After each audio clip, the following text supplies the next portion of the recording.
Hello and welcome back to another YouTube video. Today I'm going to be doing my 14.11 top lane tier list. So if you enjoy the content, like, subscribe, and let's get into it. There were a couple of changes this patch. Obviously this is the follow-up patch to Lethal Tempo and Essence Reason losing Sheen, which are two relatively big things to top laners. Obviously Gangplank got affected by this. We saw some other champions have to move off Lethal Tempo onto other keystones. Yeah, so Yone examples here. They should be going mostly towards Fleet, not PTA. They are losing a bit of win rate through that, but obviously the nerf towards IE has also hit these champions. But let's cover the tier list. So to begin with, the D tier is going to consist of mainly the same champions. We saw a hotfix buff and a buff to Smolder in 14.11. The champion still underperforms within the top lane. He's very unpopular at this point. His big spike when he came out has already started to fizzle down. Most people should be moving over to Trinity. That tends to be where a lot of his success lies, and then going into something like Spirit Shojin.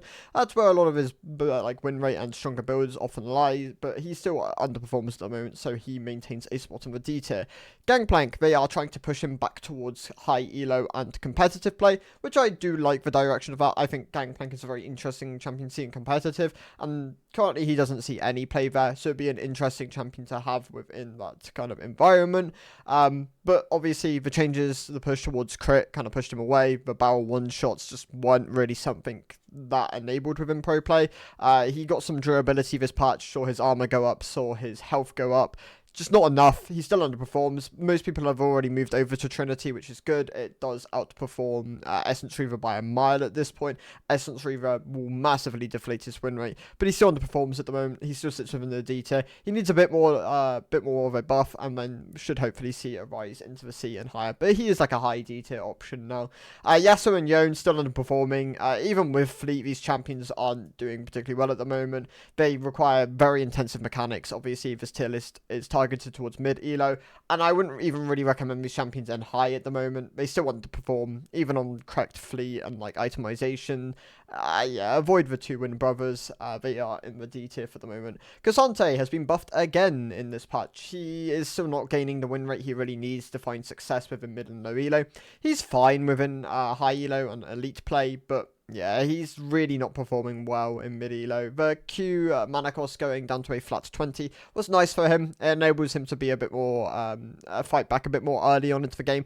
But the loss of the damage on the loss of the damage reduction on the W has definitely hurt him a lot within this space. So it's kept it fairly neutral.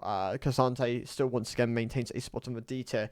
Viego finds a lot more success within the mid lane. If you want to play lane Viego, play him in the mid lane. Top lane Viego just isn't quite there yet.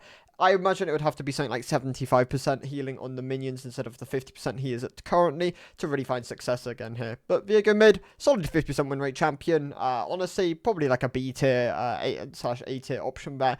In the top lane, the lane's too long, he's too punishable, he's pretty greedy for items and relies a bit too much on roaming. He sits within the D tier. And then Lee Sin, once again, still underperforms in the top lane. After all the items of his got nerfed, he kind of went from like a low C tier to a D tier option. This champion underperforms in the top lane. Just play him in the jungle, you should find a lot more success there. Moving on to the C tier, we have the addition of Sejuani. Lord Dobby made a video on AP Sejuani. People are now playing it, massively deflating her win rate. Don't play it unless you really have the situation where it works. Stick to the tank builds and you will see a massive win rate spike on this champion. She probably actually sits around A/B tier, but as a lot of people are going like the Liandry Rylai build, which is not something you can default on and requires a bit more precision and skill to play, she sits within the D tier at the moment. Rammus, a answer to AD heavy comps when the likes of Malphite aren't open. Just underperforms in the top lane. Ever since they did the adjustment to his W and brought it from 100% of armor value to 80%, he just hasn't really found a huge amount of success within the top lane. He sits within the C tier. Jace also sits down here. His itemization just isn't too great at the moment. The old Eclipse was just substantially better than the current Eclipse for him. Alongside that, just some of his other options aren't doing too great. Grudge is significantly weaker as an item than it was in the previous season. Jace sits within the C tier, even after buff, still not finding great success there. Akali's a weird one. I actually think Akali's not bad as a top laner, but she's just not finding the success to really encourage a move up. This champion's fine if you find the right situations for it, where there is room to play an AP assassin. Maybe you have like an AD mid, a tank jungle, and like you have the opportunity to have like a really solid counter pick situation for Akali, she'd be quite good in these spots. But for the most part, I recommend just playing her in the mid lane. She tends to find a bit more success there. Olaf gonna be my C tier. He's underperforming, has done since he got nerfed twice in a row, and then the nerf to Ghost has really hurt this champion. He sits in the C tier now. Pretty underperforming as a champion pick at the moment. Vladimir, no nerfs here, but just hasn't really found success this split. And honestly, towards the end of last split, was just losing power. Like every patch, like things ended up just being considerably stronger. The higher burst makes it harder to play. He prefers extended trade patterns. When ADCs are just bursting you down, it's quite hard for him to play the game. Udyr, high skill tank, tends to underperform in mid and low elo, but just generalistically, ever since Frozen Heart got nerfed, just hasn't really been finding a lot of success. It's kind of like a one-item spiker, does really well on Leandry, but not really doing too great past that. Moving on to the B tier, I'm adding Aksham back to the top lane tier list. He's fine as a pick here. Obviously, Collector and IE being nerfed hurts his second and third items. However, he does have different like build paths he can go down. Kraken Slayer still works quite nicely as a first item option. He's very strong in elite play in the mid lane at the moment. He's probably an S plus pick there, but for the most part in the top lane, he kind of sits B tier for average play. Tends to be a bit more elite skewed. Obviously, climbs the ranks for higher elo you go. Ryze, still a solid B tier option. Champion is pretty slept on, honestly. I think Ryze is a pretty good pick. Obviously, Vitalization tends to stay the same. You value your Roa, your Seraphs. Obviously, you want mana, so this champion tends to build those mana options. It's one of the few champions which actually tier starts and finds a decent amount of success on it. Back when they buffed Doran's items, a lot of champions just moved over to them, so you don't really see those longsword starts and tier starts as much. But Ryze, a solid B tier pick, very deserving of a spot here. Silas mostly comes in as a counter pick to Malphite. Obviously, he can function more than just the Malphite matchup, but you're very counter pick reliant. I wouldn't really recommend playing him in spots where you are not confident, where you're going to get like a significant advantage, and then being able to abuse the ults within the game. Twisted Fate Top is a really bait pick in mid and low elo. If you're able to pilot the champion well, you can find great success. He definitely climbs the ranks the higher up you go, but spacing is incredibly crucial on this pick. Being able to like utilize your mobility with the likes of Swifties, Fleet, Ghost if you're opting into it, stuff like that. Very high skill play. I would recommend avoiding this champion for the moment, but he's still a solid B tier option. Moving on, Darius obviously got nerfed because of Ghost being hit pretty heavily. Just isn't really finding a huge amount of success for split. I wouldn't be surprised if he gets buffed in 14.12. This pick they tend to like keeping this pick on the strong side. Obviously, he's one of the more popular top laners within the game. He sits within the B tier at the moment. Aatrox is going to be in my B tier. So Aatrox has obviously been losing power for a while now. You tend to still go your lethality options, but bruise options can function on this pick. In 14.12, we are seeing a full move over to bruiser build Aatrox. He is having health ratios added onto his E, and then like some numbers shifted around, which will help his bruiser builds. I imagine we'll see the death of lethality Aatrox then, but for the moment, he kind of underperforms. He sits within the B tier. But watch out, 14.12 could be a really good patch for Aatrox. Quinn tends to just be in the B tier at the moment. She is in a fine spot. Obviously, Collector and IE being nerfed does hurt her, but once again, she has other options, so she's not struggling too much there.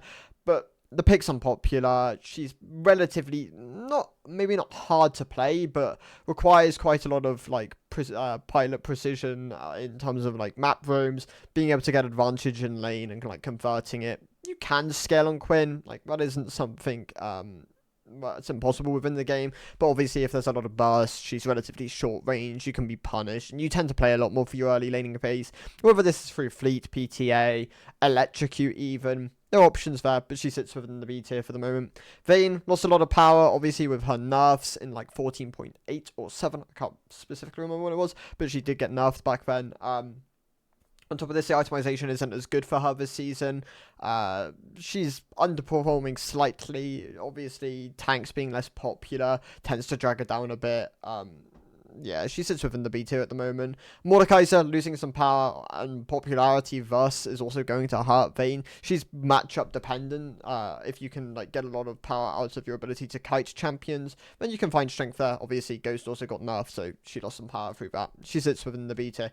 Sion also underperforming as a tank option at the moment, has been for a while, ever since like the beginning of last split. Even though he got buffed, he's still just not quite there yet. The new tank AD item does have performance on him, but like it tends to be a bit later on.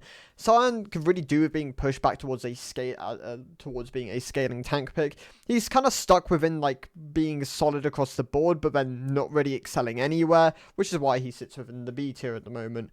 Moving on, we have Rumble. Rumble, obviously a very elite skewed pick. You want to really abuse his strength in early laning phase, whether this is through like E, Harpoon, Scorch, and then like pocking things like Arcane Comet, just being able to be really strong and oppressive early on into the game, and then converting that into like team fight advantages, objective control, stuff like that. Tends to be a bit more elite skewed mechanic. But yeah, Rumble, solid B tier pick. Riven, also doing a bit better, obviously, with the items like Death's Dance and more being a bit stronger on her. This was something they were targeting towards the end of last split. But she still sits within the B tier at the moment. Tends to be a bit more pilot dependent. If you can find a lot of success on Riven, then she definitely does climb the tier list quite comfortably. But for the most part, I'm going to leave her within the B tier. Cho'Gath is going to wrap up the B tier, I believe. Cho'Gath is my final pick within the B tier. He is in a solid spot. This champion is relatively telegraphed. That tends to just be the problem with Cho'Gath. If your enemy is able to dodge the skill shots which you like throw out, whether this is your W, or let's say a range of W, your E is pretty telegraphed when you have it on. Your Q, obviously a very telegraphed skill shot, but like if you have an advantage, you're a good tank option. You do output a lot of damage with your E maximum health. Going with the likes of Heartsteel when you're ult, you have good bursts there. But he's not quite strong enough to really rise up into the A and S tier. I imagine if we see more E buffs towards Cho'Gath, he should find a decent amount of success, and we'll probably see a climb in the tiers. I've actually missed a champion out. I put Gnar in my C tier. I was kind of hesitant between B and C for Gnar. He's like a high C tier option with his buffs, but he's not quite there yet for the B tier. Obviously, he received an AD ratio buff on his Q, combined with a bit more AD growth. This is to help Mini Gnar. Mega Gnar tends to be a bit more high elo skewed in terms of people will fight a lot more with it rather than like just continuously skirmishing with the likes of Mini Gnar. Obviously, Mini Gnar's harass tends to be also a bit more elite skewed. Gnar as a champion is obviously elite skewed. He has two forms, which does tend to like merit itself in higher elo, but yeah, the champion's a bit better now. Obviously, Trinity into Cleaver tends to be where you go. But yeah, he kind of sits at the top of the C tier. Low B tier is like somewhere which he can kind of be around.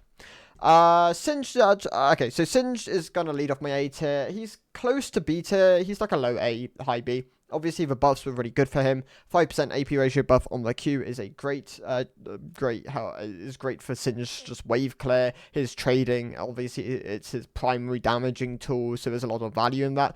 Combined with more R uptime early on into the game, it kind of it helps with a lot of his weaknesses. Obviously, like the downtime with his R is definitely somewhere where you can get punished. His R gives him a huge stat boost, which is something you do really value on this pick. High A, low A, high B is kind of where he lies at the moment. But the champion's definitely in a better spot. No longer really struggling now that he has been buffed. Renekton is also in my A tier. Once again, this champion is like the standard top lane pick at the moment. Not really excelling within the meta, but still a very solid option. Tends to once again be a bit more elite skewed. Obviously, he is early game focused. You want to be oppressive like in your mid early to late early, and then like in mid game you're a really solid fighter champion. You do fall off later on. Other picks will outscale you, but it's not as egregious as it once was, where he really just wasn't a champion later on into the game. Now that your R gives you a bit more health, combined with your ratios being a bit better later on, he's a solid A tier pick. Yeah, not really much more to it. Wukong is also with my A tier. Obviously, Eclipse into Trinity tends to be what you play him as in the top lane. He's a bit more counter pick reliant, but the pick definitely has a lot more power ever since its buffs towards its passive in the middle of like last split. So yeah, Wukong, solid A tier pick.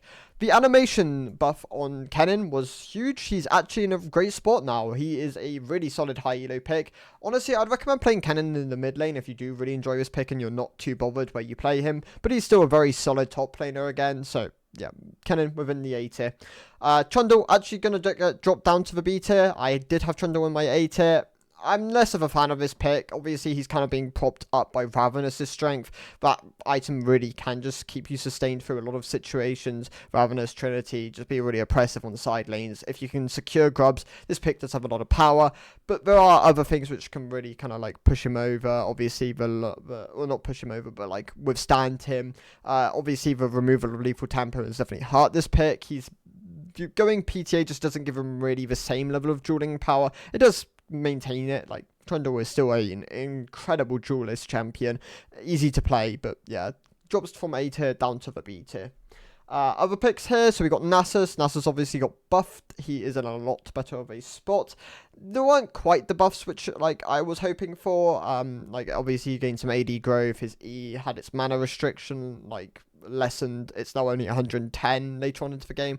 It's now 10 off early, 20 off late. So I believe it's now 70 to 110, which when it used to be like 80 to 130, which used to be really heavy mana cost to pay. Lowering this has definitely helped him. That combined with the shred going up by 5%, definitely put him in a better spot. AD growth also does help on this pick, helps for like sort of Trinity. You definitely want to be going down that route. He's really strong into champions which are very auto-attack reliant, great into some of the ADC picks at the moment. If you can get your wither on them, it can really hurt their ability to play the game. He's a very solid A-tier pick now. Alongside this, Alawi and Volibear are being moved up. So, one thing I do want to ask though is, Voltaic Cyclosword Alawi, where has it come from? I don't know, but it is something which people are playing. Not a huge amount, but it is interesting. If you want to experiment with it, go ahead. Don't do it in ranked games, but Alawi just as a champion is going to move up to the A tier. She has found a bit more success now. Solid A tier pick. Volibear, obviously this is the Roa into Navori Flicker Blades build. I'm surprised this build actually picked up as quick as it did, but now what people are kind of like running it as mainstream. Volibear, solid A tier pick. It is finding a decent amount of success for like a build which I would consider would be like off meta. It's actually working quite nicely as his primary build. That or Riftmaker, there are options there. But Volibear moved up to the A tier, a very solid option. Alongside this, we are seeing Pantheon move up from the B tier to the A tier. This pick has had a couple of adjustments, mostly to push him towards health ratios, building more Bruiser instead of just your pure assassin options. The likes of Cleaver seems to be finding a lot more success as a first item option, and then you can go things like Cinder Sky, Shojin, Sterok, and then like other bruise options or tankier builds. There's like refinement which needs to be done. But Pantheon finding a bit more success with his changes, a very solid A tier pick. Ornn also going to move up. Ornn is a very solid tank pick now that he has his upgrades available to all items now. Has put him in a much better spot, makes him a lot more healthy to have within the game. You're no longer sat on maybe like 2 or 3 upgrades which you just can't use. This pick can now like use its full power. It pushes him up to the A tier. He could still struggle against a lot of the champions within the meta. Obviously, you have to ban Fiora with this pick. You can't pick this champion if Fiora is open and enemy top hasn't picked. But Ornn, very solid A tier option. Gragas is going to move on my A tier. Very elite skewed neutralizer, but can win lanes. Obviously, does a decent amount of damage. His Q and R can be really oppressive to play against.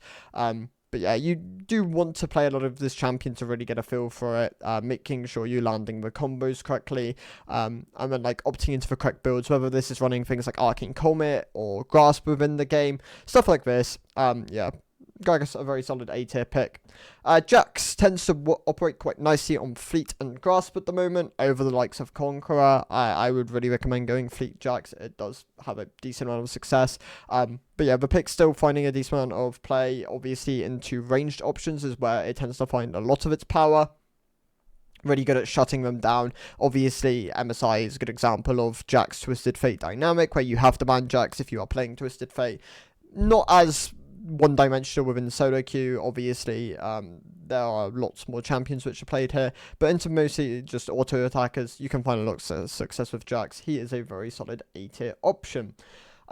Aurelia is actually going to move down from the A tier into the B tier. I was hesitant, but yeah, the pick losing that much health growth has really hurt her, especially within mid and low elo. That is where that kind of enough is going to affect her more. Shilbo did get buffed up though. It is now something you can really consider on this pick if you're looking for a bit more durability, and maybe you haven't stacked health items already, so you don't get as much value through builds like Sterox. Aurelia, still a solid B tier option. If you can pilot the champion well, you should still find success. It's just a bit harder now that you're losing access to a bit more of your health pool. Gwen is going to be my A tier. She is a great answer into a lot of the tankier targets within the game. Great hyper carry as well. If you can get a lot of resources on this pick, you can really take over games. Her damage, her strength for split pushing, like your E with Nash's, can give her a lot of siege potential. She's a very solid A tier option. Her objective taking is pretty good at this point, and yeah, very solid pick here. Heimerdinger, actually really powerful at the moment. I think Heimerdinger is really slept on as a champion. Obviously, he's very unpopular, like people don't want to play Heimerdinger, but with some new item options for him, obviously Blackfire Torch finds a lot of success within this space, Leandri, Rylai, and yeah, the pick's really good at the moment. Tends to be a bit, you do want to learn turret placement, what kind of ultimates you want to be using in what situation, but there's definitely power here. Heimerdinger, really solid A tier option. Malphite, I honestly think Malphite's overrated at the moment. This pick does struggle in a lot of games where you aren't using him as a counter. Obviously, Malphite you should really only primarily be used as a counter pick, like into AD matchups. If you pick Malphite on like on something like R3, R4, then you can definitely get punished by some of the options on like B4, B5, and then like R5 tends to be where he's the strongest. But yeah, Malphite still very solid into AD, a lot of AD champions. Really easy to play pick, and it can obviously run Arcane Comet if you're in a harder matchup. Grasp tends to be more primarily melee focused, where you're going something like the W max. But yeah, Malphite, bit overrated, but still a very solid A tier option. Teemo, great scaling, great counter pick into Camille. Obviously, the blind has a lot of value in that matchup. It tends to be really hard for her to pilot it, but his control, his scaling tends to be where a lot of his strength lies. Very solid A tier pick. Not too difficult, but yeah, there's definitely like strength to his laning phase, which tends to be a bit more high elo skewed, but yeah, you couldn't operate him across the board in most elos, and he should be relatively successful. Garen, benefiting a lot from Phantom Dancer, honestly really close to the S tier, like a really high A tier pick. I'm just kind of hesitant putting him up there, but with Kimmel being nerfed, I think he probably does deserve a spot here, but I'll leave him at the A tier. I'll consider moving him up. But yeah, Stridebreaker, Phantom Dancer, he has a lot of success on these builds. Conqueror tends to be the better keystone. Face Wash is still an option, however, but yeah, Garen, solid A tier pick. Tryndamere is actually going to move up. I'm not going to put Tryndamere in the A tier, but there's stuff I need to talk about Tryndamere. But yeah, Fiora, a really solid counter pick option. Not S, I suppose, because tends to be a bit more elite skewed. You have to put the time into playing this champion, otherwise you will look like a fool and you will lose the Ornn matchup, even though it's really hard to lose that one. Yeah, put the games in. If you find success on this pick, you can go a long way. Obviously, like the power of the fast combos with ultimate, being able to proc your vitals, and like whether you're playing like aggressive with like PTA or maybe safer with Grasp, Scorch, maybe you're running Conks. There are options there. You kind of have to play the playstyle which you want to play within the game and like what feels good for you, and that should provide you a lot of success. For your solid A tier pick. Mundo, very easy to play pick. Obviously, just a very strong, hard to die on champion. The higher up you go, obviously, the more you're going to get punished early game, but low elo, mid elo, you're not going to get punished for your slightly weaker early. If you get to your like level 11, your heart stills, your level 16, where you're gaining like the huge steroid on your ultimate, he's in a really good spot at the moment. A very solid high A tier pick. But, I mean, all three of these champions, honestly, really in a good spot at the moment. Just not quite the bar for S tier at the moment. Shen, also going to be my A tier. He is still in a very solid spot. Obviously, Heart still tends to be what I'd recommend at the moment. Try not to go support Shen every game. You lose a lot of agency. It can be, you just lose a lot of power, which I wouldn't really recommend in middle no elo. Like some of these more supportive champions are great within high, where you can like really you feel a lot more reliant. Your ADC is a lot more reliable. Like you're not gonna get someone who's relatively new to the game or limited on what they can really kind of dish out. But yeah, Shen, very solid A tier pick. Skarner is going to also be with my A tier. I had Skarner pretty low last patch. Obviously, the more people games people put into his champion, obviously the more he rises. I will emphasize this. Obviously, Scanner is also a very elite skewed tank at the moment. He has more to his, well, I mean, his Q is a skill shot, which tends to be a bit more elite skewed as a thing. Being able to be like oppressive in laning phase. He's a bit more early game skewed, honestly, than a lot of the other tank options. But he's still a very solid A tier pick. Just tends to be a bit stronger than high elo. Within this tier, we're also going to add Camille. Camille obviously got nerfed this patch. She is no longer performing at an S tier level, losing a bit of on hit on her R, combined with a bit of movement speed on her Q. Makes her a bit more punishable, makes her damage a little less threatening in the isolated 1v1. Lost a bit of power, goes from S to the A tier. Within high low, she's still probably considered an S tier pick, but yeah, within mid, I'm going to drop her down to the A tier. Alongside that, Kled and Warwick, I'm also going to put in the A tier. I had these champions in the S tier. I still think they're really good, and they definitely deserve high spots within the A tier. Obviously, Barrier being buffed definitely helped Warwick, but they're a bit more niche. They're a bit more reliant on cheese factor and like their early game power, like their oppressiveness within like that space. Whether it's the likes of Kled with Prowlers, Prowler's got Profane Hydra, or Warwick with his oppressiveness of like through healing and then picking up things like Bork, Stride Breaker, or Titanic. Both these champions still in a really good spot, definitely deserving of high A tier spots. But yeah, definitely down for the S tier. Mordekaiser going to be dropped down to the A tier. He definitely lost a lot of power with his nerfs this patch, just not performing to an S tier level again. But the changes were kind of targeted to push him more towards being better in high elo and less oppressive in low elo. Obviously, he was borderline overpowered in low elo. He was very strong and could just outright stat check a lot of matchups. Obviously, his passive has been nerfed, his Q has been nerfed later on in the game, and it's just lost a bit of power. So yeah, he goes down to the A tier. Moving on to the S tier. So Tryndamere is in a lot better of a spot now. This pick obviously really benefits from Ravenous. Fleet Grasp makes him basically unkillable in the wave. His split pushing nature, it can be really hard to do anything against it, especially if you're playing a champion which doesn't have a lot of fight back power. Whether this is because you're a tank or like a scaling pick, it could be either or. Some of the early game the other early game focused champions can obviously work against this pick, either through just neutralizing him or kind of just pushing him off the wave. But yeah, Tryndamere in a really good spot. Obviously the range buff, like I might have been like end of last season, I genuinely can't remember now, gave him a lot of power, makes him really hard to trade back against. Like he can auto you on the tower, and honestly even in situations just not take a tower shot, whether this is through auto E backwards kind of thing, or whether this is just his auto range just enabling it.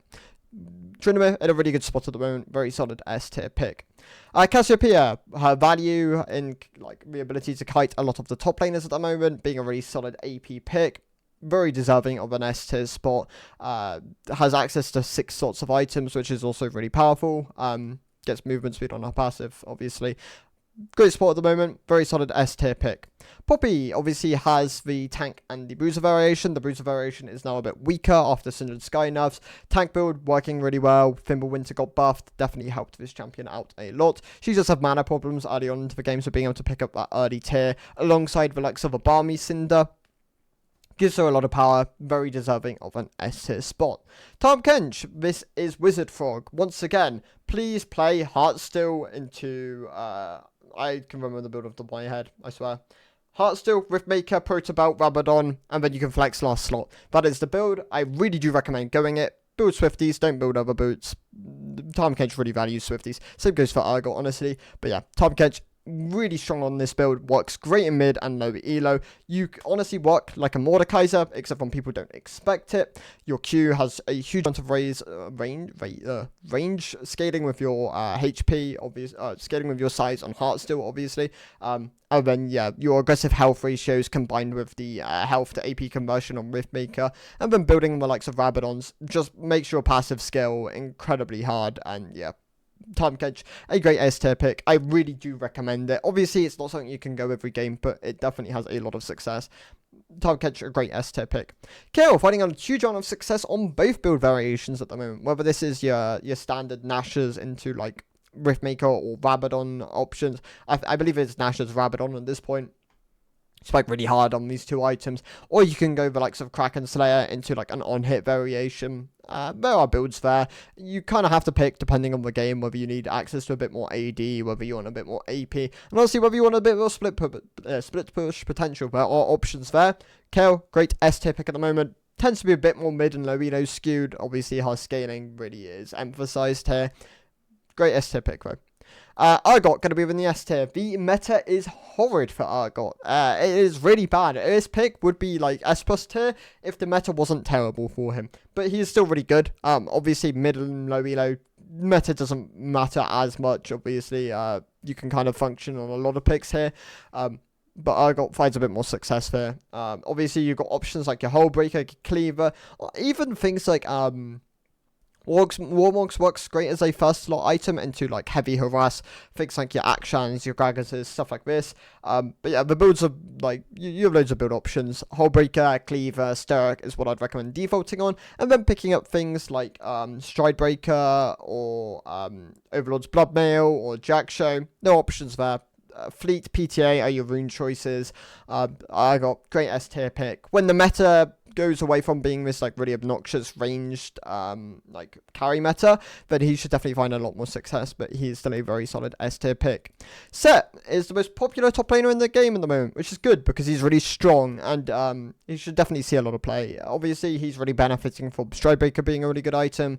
Then you can go things like Sturrock, Sunder's Sky, you can go things like Overlord Bloodmail. That item works really nicely on set. Obviously he really values health and AD, both stats which the item gives. Sep in a great spot at the moment, a very good S tier pick. Oh yeah, Stridebreaker, Hullbreaker. That is the core I would really recommend. Gives you split push potential, really good isolated 1v1, and allows you to chase a lot of mobile targets with Stridebreaker. I've had 2 champions left here, so Yorick is incredibly good in low elo. Has so much power here. Both the Bruiser and the Assassin build can function. I would recommend Bruiser as a default build, and then Assassin as like something you go more niche. Whether it's into more squishy comps, that can be what you decide. But yeah, you're in a really good spot at the moment.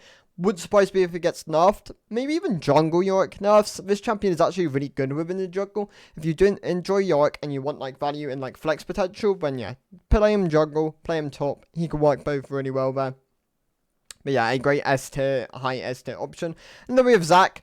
Zac makes up my S plus tier. He is in a really good spot at the moment. It's really hard to beat this champion. He does so much damage. He can be really valuable as like a low econ champion. He can be really valuable as a high econ champion. And honestly, there's just so much power in this pick. He's really deserving on the spot at the top here. Even with all the nerfs he's gotten, having more access to more haste on the likes of Sunfires and Hollow Radiance has just helped this pick so much. My voice is going. And yeah, he's in a really good spot. Those are my thoughts. So, thank you for watching. I'll see you in the next one. Goodbye.